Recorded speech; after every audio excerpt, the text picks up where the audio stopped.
Hello everyone. Welcome to TrinSoft's Introduction to Dynamics Business Central series. Today's topic are some tips and tricks that you can use every day in Business Central to try to speed up your work and make data entry a little easier. Let's get started. First up, I want to talk about something we see a lot of users doing even on the old version of Nav, and it has to do with columns that are visible in your chart of accounts. If you look at the chart of accounts, notice your net change and this field called balance at date. By default on this screen, this field will be called balance. And the first tip we're going to share with you today is to change it to balance at date. If you want to leave the balance field there, that's fine, but we strongly encourage you to add the balance at date field to your chart of accounts. Here's why. Balance at date will take into account your total filters, and it will give you a balance as of your total date. If we add a filter here, I'll put a date filter in for the month of March. The balance at date field adjusts, and this now represents a year to date or a life to date total based on your date filter. When you use the balance only field, it doesn't change. It always shows the latest balance based on transaction postings. Now, as an accountant or somebody working with the chart of accounts, that really doesn't help much. We always want to look at the change in period, which is what net change is, and the balance as of our date so that we know what we're working with. So again, to make that change, you could go into personalize your screen, choose add field, and we'll put balance back in here so that we can see it. Say done. And now notice that I have balance and I have balance at date. And do you see that there's a difference in these two numbers? Balance represents the balance in this account as of anything posted as of this minute, regardless of what I've put in my date filter. And the balance at date cuts off at the ending date of my date filter. So again, take it from us. Add balance at date to this screen. Personally, I remove balance, but I know some users like to have that there as well. That's completely up to you. But that's our first tip today. Be sure to add balance at date to your chart of accounts. All right, next tip has to do with notifications, which have been enhanced pretty significantly in Business Central.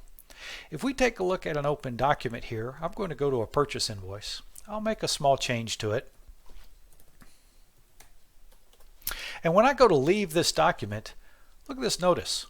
You get notices throughout Business Central based on tasks or activities that you're currently doing. In this case, it's warning me, hey, you're leaving a document and you haven't posted it yet. Are you sure you want to exit? And I have to say yes to get off that screen. Every time I go to it and I try to leave, I have to say yes. Personally, I find that a little irritating and I want to get that notification turned off. And there are all kinds of notifications in the system. Customer credit balances, posted documents. Once you post a document, do you want to go see it? Things like that. All of those notifications can be managed in the gear icon under My Settings if you hit Change when I receive notifications.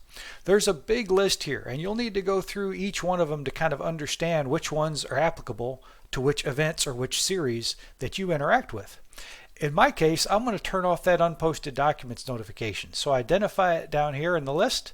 I simply uncheck the checkbox and say close. Say OK. Now when I go back to that purchase invoice and I make my change, when I leave, I no longer get the notification. So that's tip number 2.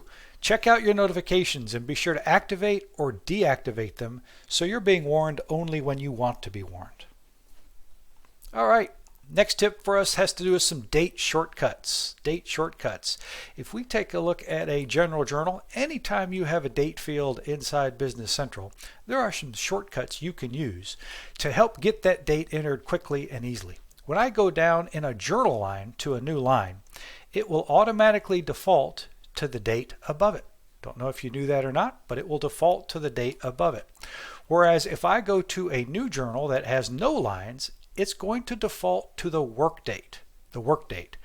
Work date is a concept where you set a date as part of your settings. Again, and that is also found in My Settings. I set the work date, and that's the default date anytime the system needs a document date for a transaction. Why would you use this? Well, let's just say it's something like the first week of October, and maybe I want to wrap up the rest of my work as of the end of September. So I simply set my work date to September 30, and now for new transactions, for new rows, I'll be able to see September 30 when I come into new rows.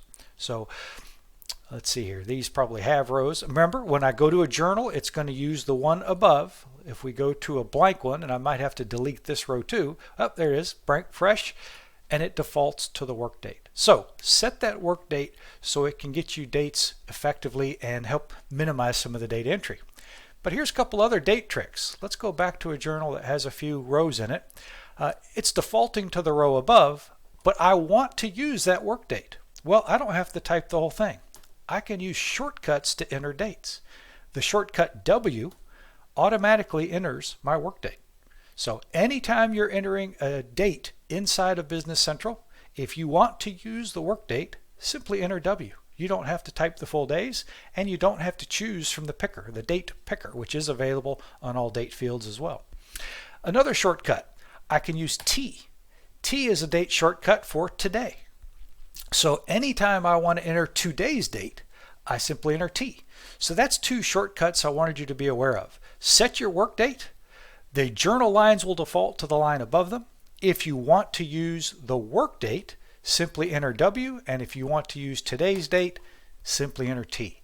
There are numerous other keyboard shortcuts available, but those are some that I find I use nearly every day. So I wanted to share them with you. All right, next tip for today is a feature that I love in Business Central. It is one of my favorite features that they've introduced, and it's a relatively new feature even in Business Central, but it's called analysis mode, and it solves something that Division has dealt with for a long time, and that's the ability to get totals and to do analysis on ledger entries from directly in the system. If we navigate to our vendor ledger entries, maybe I'm going to apply some filters here and look at only June activity. So I'm going to apply a filter, and I'm going to set the posting date to the month of June. And now I'm looking at all of my activity for the month of June, but I don't have any way to total it up, right? I can't get what the totals of these amounts are or these remaining amounts for this period. Look, this little icon next to search on the left side of your work bar says enter analysis mode, and this is the secret. I really like this feature. This basically brings pivot tables directly into Business Central. For those of you not familiar with pivot tables, they're a nice feature that were introduced in Excel many years ago. For those of you that are, you will recognize this layout. Pivot tables built into Business Central, no Excel needed, and look at that. I can instantly get my totals summed up for me. The functionality that you're used to in pivot tables also exists here. I can remove my posting date, and maybe I want to get totals by vendor or vendor name or something more specific like that. All of that can be done within our pivot tables. Let's drill down into our ledger entries again. Let's remove all of our filters here, and let's get totals by vendor. I simply grab the vendor number, drop it down into my row groups. There are my totals by vendor. Gee, those numbers aren't super helpful. Fine, take that out, and let's do vendor name. There are my totals by vendor name based on all ledger entries, and my filters on the left also apply. Let's go back to June. Simply type my date filters in. Voila. All the totals instantly updated, summed by vendor. I can continue to add my filters to get totals by type, by a specific vendor, all kinds of things. Document number. Analysis mode is available any place you have ledger entries or lots of rows, and it's a terrific feature. Look for it inside Business Central. I think you'll like it as much as we do. Okay, the last tip that we'll show you a little bit here, and I might have a bonus tip today as well. Let's go back into our general journal, and we'll take a look at a journal that has a couple of rows in it. All right, we looked at a couple of our dates there, so I'm going to go ahead and delete these 3 extra lines that we have. All right. Let's talk about Excel integration, right?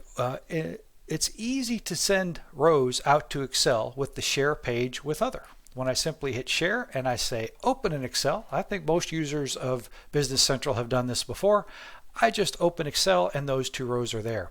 But today the tip I want to share with you is what can you do with edit in Excel. So if we click that same share button and we choose edit in Excel, it looks the same, but notice the difference here. When I open Excel this time, if your administrator allows this add-in, all you have to do is authorize this add-in in Excel, and now I can actually edit these rows inside Excel. I can add new rows too.